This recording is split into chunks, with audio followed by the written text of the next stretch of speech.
강제야 아니면 그 동기방법이야? 강제입니다. 판사계의 호통 아빠, 카리스마 넘치는 모습 뒤 따뜻한 마음을 담은 호통 판사 천종호. 합니다. 다시는 안 그러겠습니다. 어머니 아버지. 비행 청소년들 사이 제2의 아버지로 불리는 그의 재판에 아이들을 향한 애정이 숨어 있습니다. 질풍노도의 시기, 상처 입은 청소년들을 보듬어주고 희망을 심어준 그 아이들은 다 꽃으로 태어났습니다. 그는 말합니다. 세상의 모든 아이들이 우리의 미래라고. 내내 어두웠던 산들이 불철주야, 아이들의 미래를 위해 고민하는 청소년들의 영원한 빅 히어로. 대한민국 청소년들의 대부, 호통판사 천종호 씨를 소개합니다. 네, 여러분 천종호 판사입니다. 박수로 맞아주세요.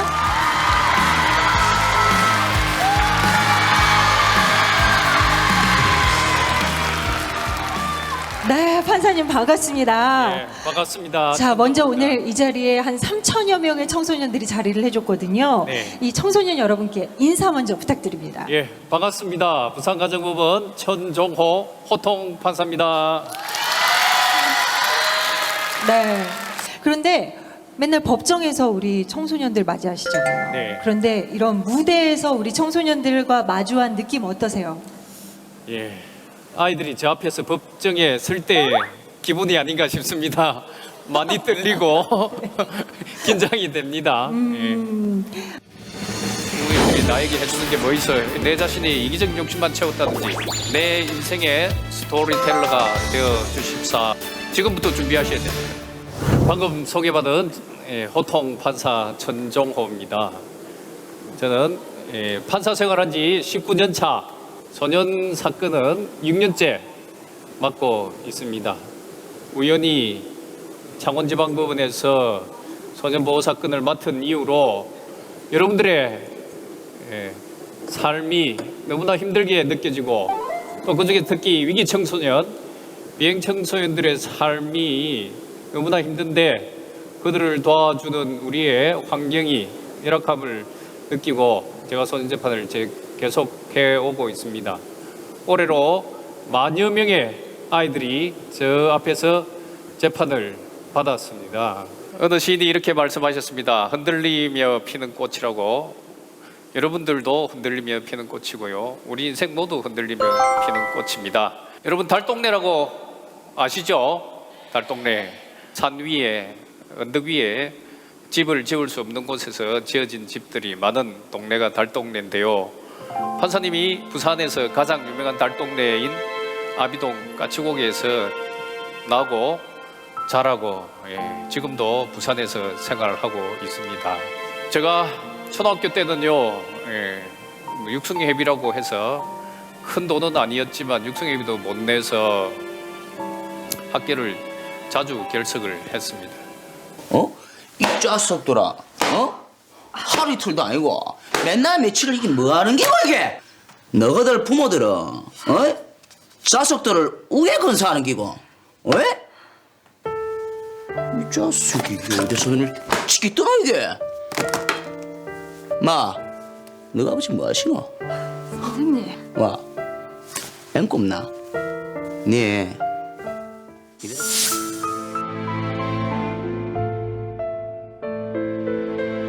그렇다면 판사가 되기가 참으로 어려웠다고 생각될 것인데요. 단칸방에서 어떻게 공부를 하느냐? 학교 갔다 오면 숙제부터 하고 저녁 먹고 잡니다. 그래서 새벽 1-2시경에 가족들이 잠들어 있는 시간에 일어나서 밤새 공부를 하고 그런 식으로 이제 공부를 해왔습니다. 제가 초등학교 3학년 때까지는 결석을 자주 했습니다. 그런데 어느 계기가 있어서 제가 이제 결석을 하지 않고 학교에 적응을 잘 하기 시작했습니다. 그 계기가 되게 해주신 분이 초등학교 5학년 담임 선생님입니다. 저희 집이 그토록 가난한데 선생님께서 저보고 5학년 학급 반장을 시켰습니다. 저로서는 어떻게 할 바를 몰랐습니다. 예. 네 오늘부터 반장 좀 해라. 예? 제가 예. 네가 안 하면 누가 하노? 네가 우리 반 1등인데. 그렇지만 지가 몸이 자주 아파가 또 집에 돈도 없고. 반장을 돈으로 하나? 반장은 자신감으로 하는 기다. 예? 종호야, 가난하다고 꿈까지 가난할 필요는 없다. 돈이 없어도 내는 공부도 잘하고 똑똑하다. 반장도 할 수 있고 학생회장도 할 수 있고 훌륭한 사람도 될 수 있다. 네가 보여주면 된다, 아이가. 예. 이런 청소년기에 참으로 힘든 나날이었습니다. 예. 근데 저를 버티게 했던 것은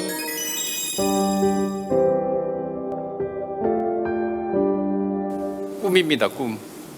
제가 초등학교 5학년 시절 선생님으로부터 그렇게 훈련을 받고 학교에 적응하기 시작하면서 꿈계 판사가 되는 것이었습니다. 여러분들한테 들려드리고 싶은 말씀이 있는데요. 제가 가장 자주 인용하는 말들인데요. 불행하다고 한숨 짓지 말라. 예, 두 번째는 가난하다고 포기하지 마라. 예, 세 번째는 부모님 탓하며 주눅들지 마라. 예, 네 번째는 과거를 돌아보며 억울해하지 마라. 예, 세상 모든 사람들은 자기 기준에서 보면 불행하다고 생각할 수 있습니다만은 그 불행을 극복해야 됩니다. 가난하다고 포기하지 마십시오. 저 같은 경우에도 무척 가난한 생활을 했지만 포기하지 않았습니다. 부모님 탓하며 주눅들지 마십시오. 부모님이 경제적으로 여러분들 도와주지 못한다. 부모님들이 나에게 해주는 게 뭐 있어요? 이런 생각 들 때도 주눅들지 마십시오. 여러분들의 인생은 여러분 스스로 개척해 나갈 수 있습니다. 후회되는 일이 있습니까? 후회하지 마십시오. 아직 살아갈 날들이 너무 많습니다. 앞으로 계속 가면 여러분들이 생각하는 꿈을 이루어낼 수 있습니다. 여러분, 그 전국의 판사님들이 몇 분 되시는지 아세요? 네. 지금 대한민국의 판사님 수는 약 3,200명 정도 됩니다. 3,200명. 그럼 소년 사건을 담당하는 판사님은 몇 분 정도 되는지 아세요? 네. 30여 명밖에 안 됩니다. 1%도 안 되죠. 예, 여러분들은 미래의 우리 사회의 주역이고요. 우리 사회를 이끌어 가야 할 중추적 인물들인데요. 우리 사회가 여러분들에게 베풀어 주고 있는 환경은 너무 열악합니다. 처음에 그렇다 치더라도 수십 배에 걸쳐하는데 이런 잔인한 비행이 범행이 저지를 지는데 거기 동의받은 거 한 거 맞아?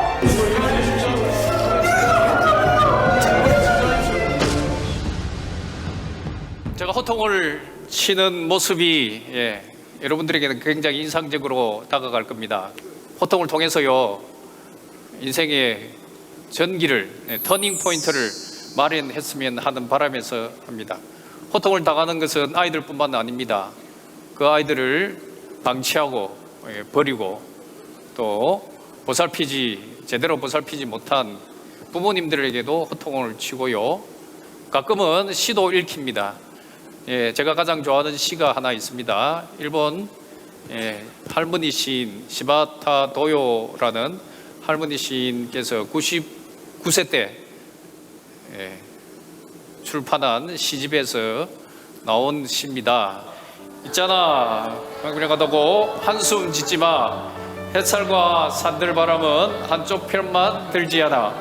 꿈은 평등하게 꿀 수 있는 거야. 나도 괴로운 일 많았지만 살아있어 좋아서 너도 약해지지 마. 여러분 지금 참 어려운 시기를 겪고 있습니다. 하지만 여러분들의 시기는 저희 기성세대가 생각하기에는 인생의 황금기입니다. 이 시기를 어떻게 보내느냐에 따라서 여러분들 인생이 좌우될 수가 있는데요. 어쨌든 이 황금기를 행복하게 여러분들께서 바라는 꿈을 키워나갈 수 있도록 우리가 도와드려야 되는데 많은 도움을 드리지 못해서 죄송합니다. 그래서 저는 2년 동안 소년 재판을 하면서 그대로 있을 수가 없어서 소년들의 비행의 가장 큰 원인이 가정의 결손이었기 때문에요. 이 가정 결손을 해결하기 위해서 여러 가지 노력을 했습니다. 그 중에 하나가 사부평 그룹홈이라는 겁니다.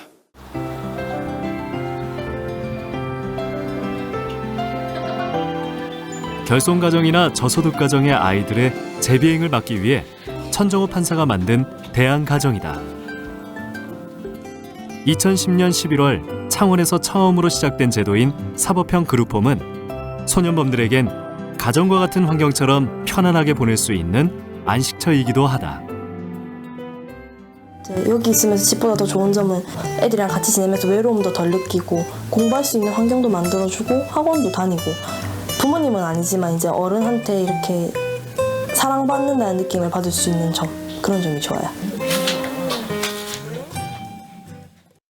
여러분과 같이 동시대를 살아가야 되는 아이들이 좌절하고 어려움을 겪고 있을 때 부모님이 없는 아이들이 있다 하면 그대로 방치해서는 안 된다고 생각합니다.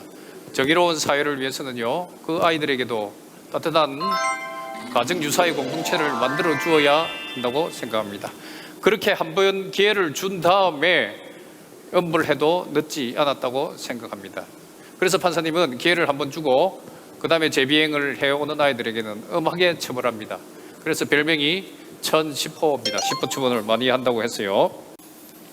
끝으로 여러분들한테 한 가지 말씀만 부탁드리겠습니다. 내 인생의 스토리텔러가 되어 주십사 하는 바람입니다. 내 인생의 스토리텔러란 뭐냐면요, 자기 자신의 얘기를 남에게 들려줄 수 있는 사람이 되어야 된다는 겁니다. 여러분, 인생을 정리할 70년, 80년 이 나이가 되었을 때 여러분의 삶이 그 얘기가 다른 사람에게 감동이 되어 주시기를 제가 바라겠습니다. 여기 이제 방학이 시작되어서 여러분들 어떻게 살아갈까 걱정하면서 오신 분들 힘을 내십시오. 희망을 가지십시오. 여러분, 대한민국의 주역으로서 여러분들이 이 나라를 이어받으십시오. 그리고 여러분들이 생각하는 그러한 사회를 만들어 가시기 바랍니다.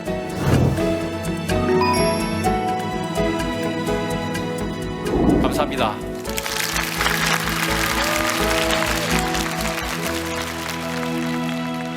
네, 천정호 판사님 강연 잘 들었습니다.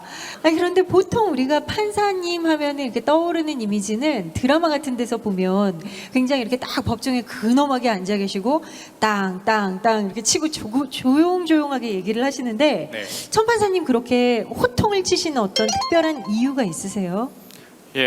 제가 호통을 치게 된 그 가장 큰 이유는요, 소년법정이 한 아이당 할애된 시간이 짧으면 3분, 길면 5분, 요즘은 한 부산 가정법원에서 10분 정도 할애가 됩니다.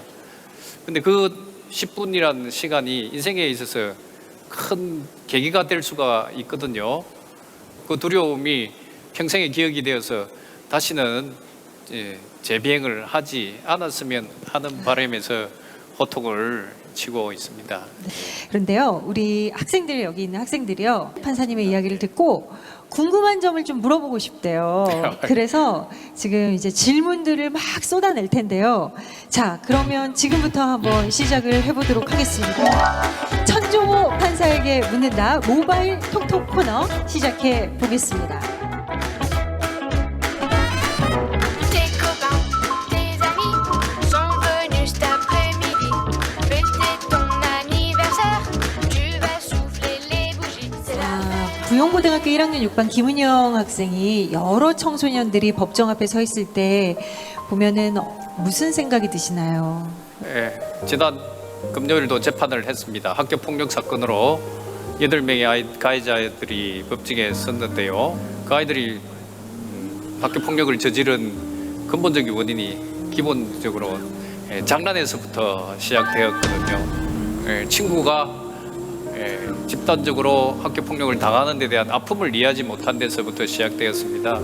그래서 그 아이들이 조금이라도 교육을 잘 받았더라면 이런 피해 학생이 발생되지 않고 또 아이들도 법정에 서지 않았을 것인데 하는 안타까운 마음이 먼저 들었습니다. 그렇죠. 또 양주 백석고 3학년 1반 조현경 학생이 가장 안타까웠던 사건이 무엇이었나요? 하고 물어왔어요. 가장 안타까웠던 사건은 가장 기억에 남는 사건이기도 한데요. 비행을 저지르다가 이 가출 팸 생활하면서 남자친구와 이제 관계를 맺어서 임신을 한 여자아이가 법정에 섰는데요. 그 아이를 집으로 돌려보내면 낙태를 하겠다고 하고 또 집에 돌려보내게 되면 그 태아의 한 생명이 위태로워지는 상황에 제가 그 아이를 집으로 돌려주지 않고 소년원으로 보냈습니다. 그 뒤에 그 아이가 출산을 해서 입양을 시켰다는 얘기를 들었고요. 지금도 그 아이 생각하면 뭐 울먹해지고 가슴도 먹먹해지고 제가 과연 잘한 결정을 내렸는지를 늘 돌아보게 합니다. 생명이라는 고귀한 가치를 지키고 싶어서 그런 결정을 내렸습니다. 그래서 그 아이하고 뒤에 전화 통화도 했습니다. 판사님, 생명의 소중함을 가르쳐 주셔서 감사하다고 하더라고요. 제가 그 말에 조금의 안심은 되고 있습니다만은 여전히 그 아이가 잘 되기를 평생 기도하고 살 겁니다. 오늘 정말 진심 어린 마음으로 따뜻한 마음으로 여러분께 강연해 주신 천종호 판사님께 여러분 다시 한번 따뜻한 박수 부탁드립니다. 감사합니다. 감사합니다.